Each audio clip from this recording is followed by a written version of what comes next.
Operation కంగారు నిలిపివేయాలి. ఆంధ్ర తెలంగాణలో మావోయిస్టులు ఎంతోమంది చనిపోయారు. అందులో 5 శవాలు ఇవ్వడానికి కూడా ఈ గవర్నమెంటు భయపడుతుందంటే అప్పుడు కేసీఆర్ కూడా అషన్పర్తిలో వరంగల్ జిల్లాలో మీటింగ్లో అన్నాడు, నక్సలైట్లంది ఆపరేషన్ కంగారు ఆపాలని అన్నారు. కాంగ్రెస్ గవర్నమెంట్ కూడా అన్నది మద్దతు ఇస్తున్నామని. మరి బీజేపీ పాలనలో వాళ్లకు ఆర్ఎస్ఎస్ గుండాయిజం, రౌడీయిజము, దాదాగిరిజం తప్ప అసలు అంబేద్కరిజం చదివి ఉంటే కదా అసలు ప్రజలలో వాళ్ళు చైతన్యపరిచి వాళ్ళు అడవి బాట పట్టి ఎంతో ఉన్నంత చదువులు చదివి తల్లిదండ్రులను ఊరిని వదిలిపెట్టి వాళ్ళు త్యాగాలు చేసిన త్యాగ చరిత్ర ఉన్న వాళ్ళను, మా అన్నలు, మా తమ్ములను, మా చెల్లెలను రానియకుండా చేసిండ్రు. ఈరోజు ఎంతో బాధాకరంగా ఉన్నారు. వాళ్ళ శవాలు కూడా అప్పచెప్పకుండా వాళ్ళను అక్కడ కాల్చేయడము సిగ్గుసేటు.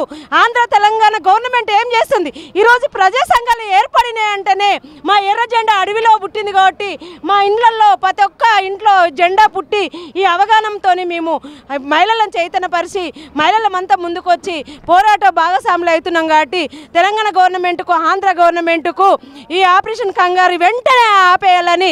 అక్క సీతక్క, నువ్వు అడవి బిడ్డవే కదా, నీకు సోయి లేదా? నేను అడుగుతున్నాను, ప్రశ్నిస్తున్నాను. ఒక మంత్రిగా ఉన్నప్పుడు వాళ్ళ శవాలు తేవడానికి ఎందుకు భయపడుతున్నావు? ఎందుకు మాట్లాడట్లే? ఆపరేషన్ కంగారు ఎందుకు ఆపట్లేదు?